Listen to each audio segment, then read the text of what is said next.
This work says that the answer to the question about consciousness being confined to your skull is no, it's not.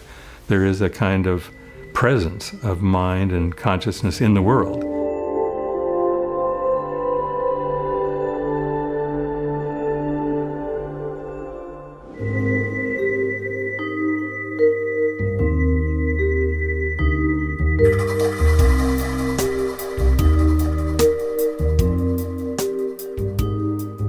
We're here at the International Consciousness Research Laboratory in Princeton, which is the successor of the Pear Laboratory in Princeton University, to talk with Roger Nelson about consciousness and the Global Consciousness Project.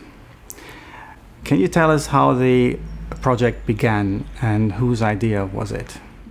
It has multiple sources. There's a history of experiments in laboratories to find out whether human consciousness can change sensitive instruments. And the answer to that question was yes. And we branched out from the laboratory to take the same kind of instruments into the field to talk to go to conferences or maybe a concert or a ritual of some sort. And what we found is that even though there was no intention on anybody's part to change the way the data were produced by random number generators, it would change very slightly if the group came together, if there was a kind of coherence and resonance in the group. So one of the questions that we began to ask was, what happens if the group is larger? What happens if the group is far away? And by a couple of easy steps, you get to think of the largest group imaginable, and that's the whole of the population of Earth. And in terms of distance, maybe it would be sensible to have these same kinds of detectors all around the world. So we built a network, which now has about 65 random number generators that are placed all over the world. And they run continuously, taking data that we then later analyze if there's a big event, like a great tragedy or a great celebration. And we find, again, that the data are not random, as they should be because of the design of the random number generators. Instead, they show a little bit of patterning. And do you transfer the data back to here? The random number generators, we call them eggs, which is a kind of simple thing. It really comes from the idea that we were creating something like an EEG, but for the whole world. My son, who was one of the programmers involved early on, said, well, think of it as an electrogaiagram, a kind of EEG for the Earth. We attach the device to a computer. The computer runs special software that collects the data and then sends it over the internet to the servers in Princeton. And how is it then analyzed? The data arriving in Princeton go into an archive that's now huge. It's 14 years worth of data. So it's basically a complete history of these random numbers taken every second, day after day, year after year. And naturally, therefore, we have data that corresponds to anything that happens in the world, any date or any time. So if a major event occurs, like the death of the Pope, New Year's, we look at New Year's every year. At midnight, people all over the world come together. We combine across all the time zones and ultimately across years, and we ask, does the data change? Is there any change in the data on New Year's at around midnight? And we find that there is. There's a kind of reduction in variability of the data. We get a pattern that looks like this with New Year's right in the middle. We have emergencies and tragedies, things like 9/11, which produce apparently fairly noticeable effects on this This is the one which become, well, famous or the 9/11 event is quite famous, yes. We have looked at it in depth because it was, a world-changing event. There's no question that people all over the world were affected with all kinds of emotions. At first, fear and anxiety and shock and so forth, and then later something like compassion, maybe. But in any case, we had a formal prediction for that, but it was just 4 hours around the time of the actual planes hitting the buildings and the buildings collapsing. But we looked at surrounding days. If you look at a week of data, you find that the data change on 9/11 in a very significant way. And the change actually persists for 2 days in the measure that we normally use. We weren't able to guess how to predict what would happen in the data. So we got only a small sample of that in the formal analysis. But looking at it, several different people, analyzing it with different perspectives, produce a very striking set of analyses, showing not only that there's big changes in the data, but they start occurring well before the first plane hits, which is a surprise to most people. It's a surprise to me, in fact. How would you explain that? Well, it's not something I really can explain. We can just describe it, and we can speculate. One of the possibilities is that if there is such a thing as a global consciousness, it might be like a normal human individual consciousness and have characteristics that are similar. And you may know that most people have heard of precognition or premonitions, where somebody may intuit that something's going to happen that's a problem, so they try to avoid the situation in which they'll be hurt. Or people have dreams about something occurring the next day, and the dreams apparently come true. One of the possibilities is for the Global Consciousness Project analysis of 9/11, showing that the data started changing in a pretty distinct way about 4 hours early, is that a global consciousness could have premonitions too. There are other possibilities. Around the time the data started changing, there are quite a number of terrorists, not just the 20 who were committing themselves to die, but another, who knows, 2 or 3 dozen or 100 leaders and helpers in that network. They knew what was happening, and that's the time of day they were preparing themselves. Can I bring you back to the early beginnings at the Pear Laboratory? How did the research begin there? I heard or I read that it started with a student having an idea. In the Pear Lab, one of the primary experiments was what we call the Random Event Generator Experiment, or REG. In that one, what we're doing is using a device, an electronic device, that's basically a high-speed coin flipper.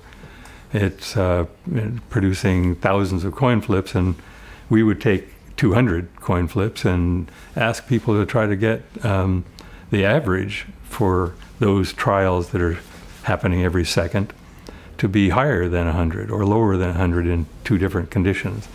And it turns out that over years, we're able to establish with high statistical certainty that when people intend to change the behavior of a random system, like the random number generators, there is a change. It's small, but it's something that's reliable enough that it's been replicated in many laboratories around the world. So the nutshell expression is intention interacts with physical systems. A very artificial condition in a laboratory, but then the same kind of work can be done in less artificial conditions. I mentioned before the field REG work, in which we take that same instrument out into the field and ask if people are emotionally connected, will the data change? What is difficult for people to understand is how consciousness or thoughts could have an effect on a machine. Right. The Pear Lab is a very interesting and very effective research program at a great university, Princeton University. And it came about because the dean of the School of Engineering was asked by a student to sponsor some research that she wanted to do to find out if human intention could affect random systems or random number generators. She was a good student and hadn't been able to get one of the regular faculty to sponsor her research, but Bob John, the dean, said, let's go ahead. You do good quality research, find out what the context and background is for this kind of work, do a solid experiment, and we'll see what happens. What happened was that the data showed an effect. And he, as a high technology person, said, if we're seeing an effect here, wouldn't it be a good idea to have a serious examination of questions like this? And so he gathered some funds to set up a laboratory, some people, including the laboratory manager, Brenda Dunn.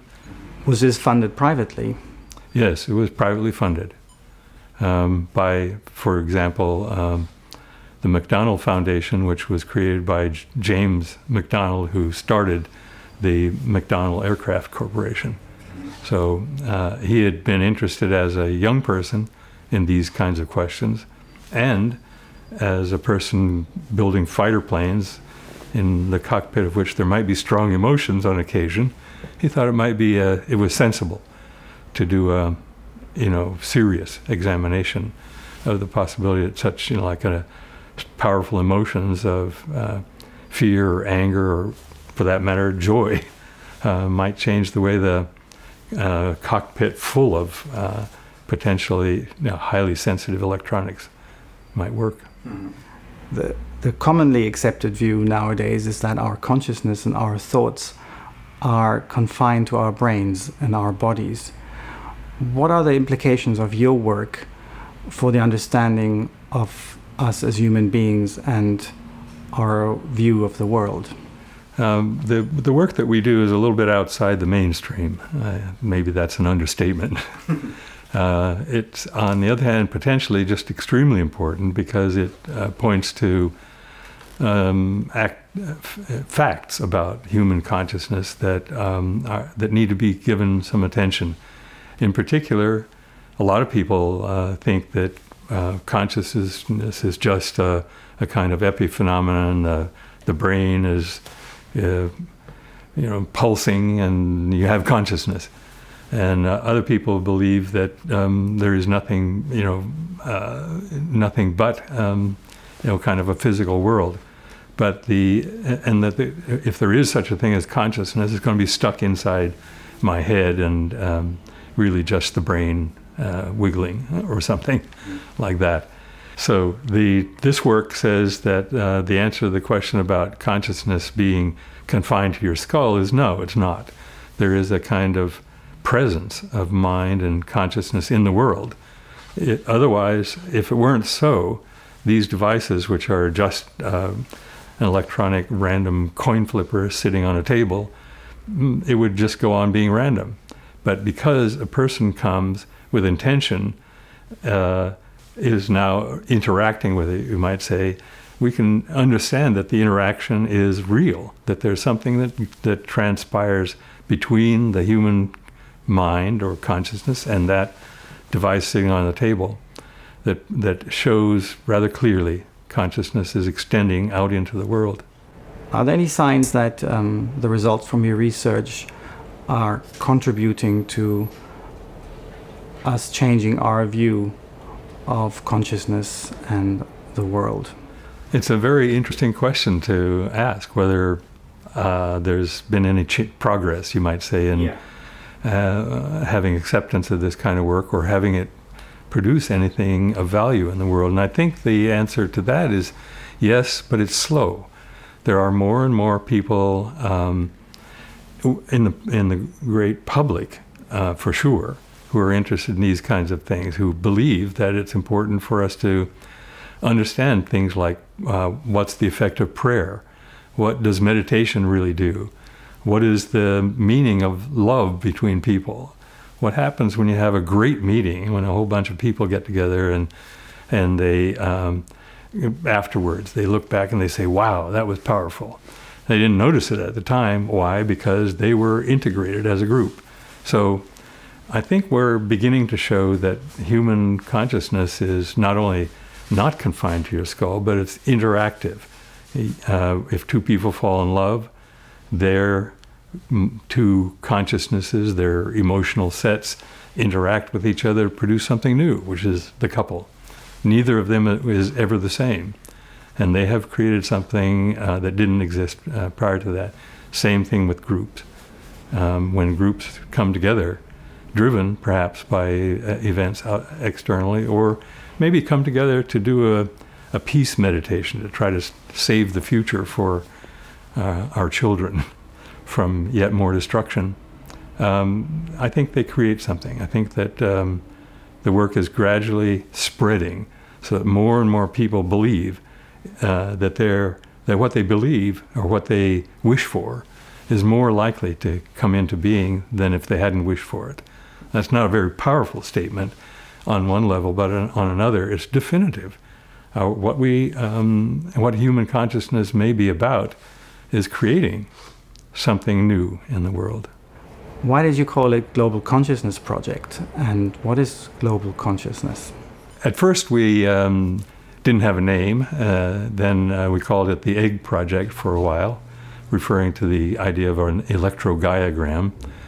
And then for the sake of a kind of expression of the intent, we decided on the name Global Consciousness Project. The idea really comes from Teilhard de Chardin and other writers from the last century who were talking about the evolution of human life, which many of us think is all finished. You know, we're already the ultimate of creation. But thinkers like Teilhard said, no, there's another stage. And his idea was that, in particular, we would create a noosphere. And the prefix means something about knowledge or knowing or intelligence. So a sphere like an atmosphere, but a sphere of intelligence. That would be the next phase for humanity. And I decided that it would be worth looking to see if there might be some little glimmerings of this new noosphere or global consciousness to be found. There is obviously some criticism about the methods. What do you say to that? Yeah, indeed, there are a number of criticisms that people bring. I think probably one of the most likely or frequent ones is that we do what's called data snooping. You look around in the data and you find some surprising divergence from a normal random behavior, and then you call that an event. But that's not what we do. Our protocol is very strict and simple. The data are present. We have data for any time, and so we look at world events. We look at news, and we identify something that might be a global event, bringing lots of people into the same emotional state. And we identify the beginning of that special time and the end of it, and then we extract the data that correspond to that segment of time, and that's the experiment. We do the analysis on just that little segment of data, and if there's an effect, we eventually will see that in that segment, and the one just like it from another event, and so on, we expect or predict there will be divergences or departures from expectation, and over the long run, that's what we see. But it's a formal experiment that's repeated, and we don't do the data searching kind of thing. And what are some of the other surprising results? Well, probably the primary surprising result in the project is that there is good evidence for an effect. All we're doing is taking data from random number generators, and it turns out that when we look at the data during times that are important to human beings, there's a little bit of correlation between these devices, which are designed to be random and to have no relationship to each other, And they're also separated by usually thousands of kilometers. These devices are spread all over the world in a network, and that network becomes correlated during times that when human beings are sharing compassion or sharing joy or sharing fear, that sort of thing. Does this mean that all of the generators reacted at the same time? Well, yes, in a way, it does mean that the generators all react at the same time in a certain sense. When we look at the individual devices, we really can't see much of an effect. The effect on them is too small for it to stand out in a statistical analysis looking at one device and then another one. But if we look at the pairwise correlations, and because we've got A with B, A with C, A with D, and so forth, we have a very large number, several hundred or a couple thousand correlations. And the average across all of that large number of correlations is just a little bit larger than it should be. The correlation exists, but it's very, very weak.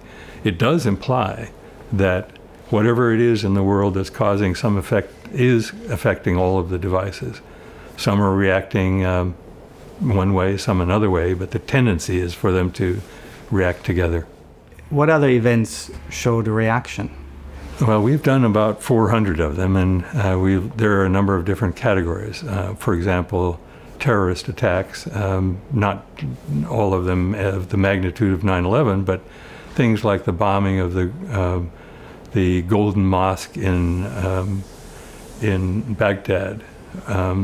Not so very many people were killed, but it was a turning point in the war, you might say the kind of civil war going on in Iraq. That one produced a big effect. Accidental tragedies, things like a plane crash, which is, of course, unexpected. It's a big surprise, and there's a tremendous amount of emotion on the part of a pretty large number of people, not just the ones that are directly affected. We've seen a tendency for major accidents like that. Things like earthquakes, where not just any earthquake, but big ones, where a whole lot of people are hurt or killed. Those tend to produce effects also. Like, for example, the one in Haiti produced an effect not in proportion to the number of people who were hurt or killed, but definitely there was a disturbance in the pattern, or a disturbance of the randomicity to become a pattern. And shortly after that, there was another one in Chile, which created a little tidal wave, and so on. There are a huge number of different kinds of events, and we're basically dealing with a system that has such a small response, or a small signal, you might say, within a big sea of noise, that we have no way of telling which is the effect and which is the noise. I mean, it's just statistical algorithms and numbers flashing before us on the screen. So we can't really tell much from one event. But when we accumulate a large number of earthquakes, or a large number of terrorist attacks, or a large number of events that have some powerful effect on people, we eventually wind up with a story to tell from the statistics. What are the future plans for your work and the project? I'm still interested. I'm also sometimes interested in gardening. So what I'm hoping is that there may be some gradual shift of the project over to other people. And it depends on something like funding and, people interested enough to maintain the work. We already have a huge database, but we can always learn more if we have more data. So I'd like to see it continue. But there's another important kind of thing. I believe, in a way, I have a responsibility, as best I can do that, to tell people what this might mean. You know, what's the implication of this for each of us as individuals, or for groups that might want to try to make a brighter future, and so on. I think we are interconnect. And I think there really is a possibility that humans can do something you might call conscious evolution. We're, in some sense, too smart for our own good. We get into a lot of trouble because we're so clever and we decide to build everything that we think of building. But so far, there's not really much effort to try to evolve. And I think if we put our minds to it, we could do that, become more like the potential of human beings, but actually manifest. Well, thank you very much for a very interesting discussion. Thank you.